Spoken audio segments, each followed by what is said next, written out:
5 seconds. Start. அன்பார்ந்த பத்திரிகையாளர்களே, இந்த இனிய மாலை வேளையில் உங்கள் அனைவரையும் சந்திப்பதில் பெருமகிழ்ச்சி அடைகிறேன். அழகான வீடுகளை எழில் கொஞ்சும் கடற்கரை பகுதியில் கட்டியுள்ள உங்கள் அனைவருக்கும் என் நெஞ்சார்ந்த பாராட்டுக்களை தெரிவித்துக் கொள்கிறேன்.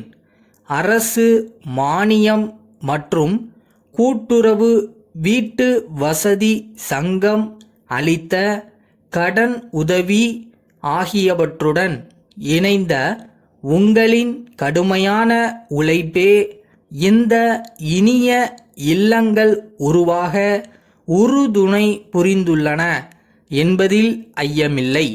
இந்திய நாடு சுதந்திரம் பெற்ற பிறகு பத்திரிகை துறை பெரிதும் வளர்ச்சி அடைந்துள்ளது.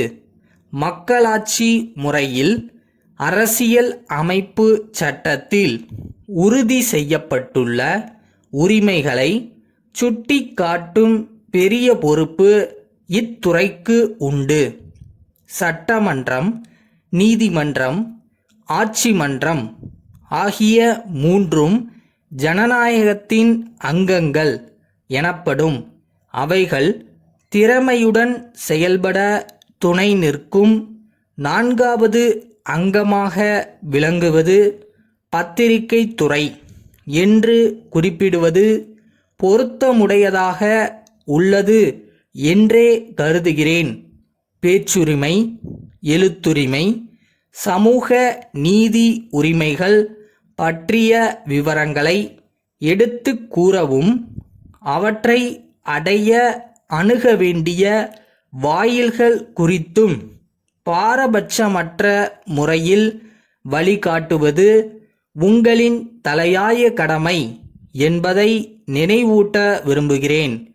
அன்றாட வாழ்க்கையில் மக்கள் சந்திக்கிற கஷ்ட நஷ்டங்களை உள்ளபடி எடுத்துரைப்பதும் தவறுகளை சுட்டிக்காட்டி கண்டிப்பதும் நாளேடுகளின் தார்மீக பண்பு என்பதை குறிப்பிட விரும்புகிறேன். செய்திகள் வெளியிடும் தன்மையில் உண்மையும் விமர்சனங்களை தெரிவிக்கும் முறையில் பொறுப்புணர்வையும் காட்டுவது மிகவும் அவசியமானதாகும். இவ்வாறு தூய்மையோடும் சுதந்திரத்தோடும் பணியாற்றி வரும் செய்தித்தாள்களை மக்கள் ஆர்வத்துடன் வாங்கி படிக்கின்றனர்.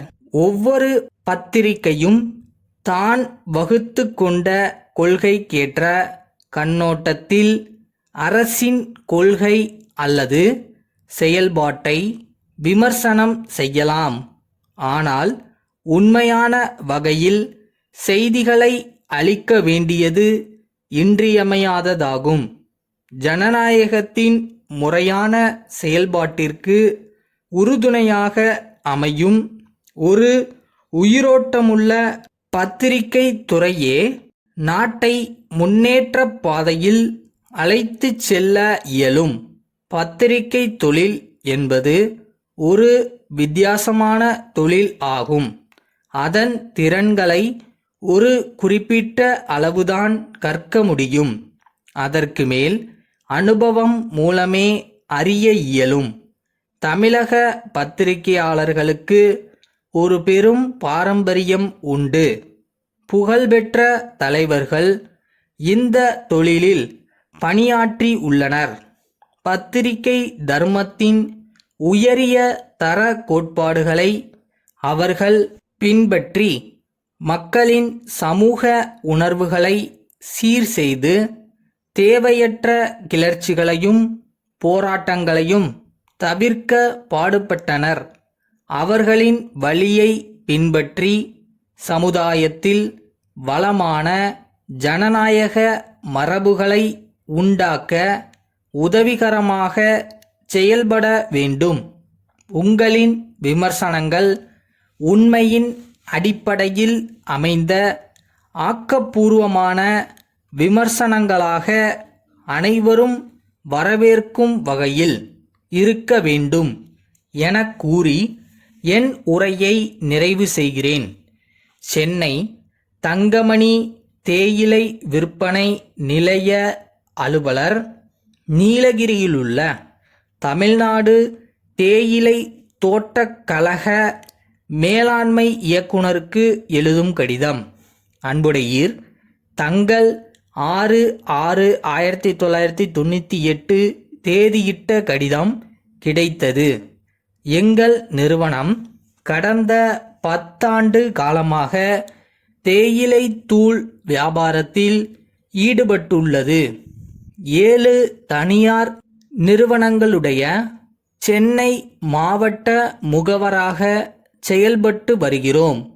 தேயிலை தூள் விற்பதில் நீண்டகால அனுபவம் உள்ள எங்கள் நிறுவனத்தை தங்களின் சென்னை மாவட்ட முகவராக நியமிக்க வேண்டும் என கேட்டுக்கொள்கிறோம். ஆண்டொன்றுக்கு எங்களால் 10,000 டன் தேயிலை தூள் விற்பனை செய்ய இயலும்.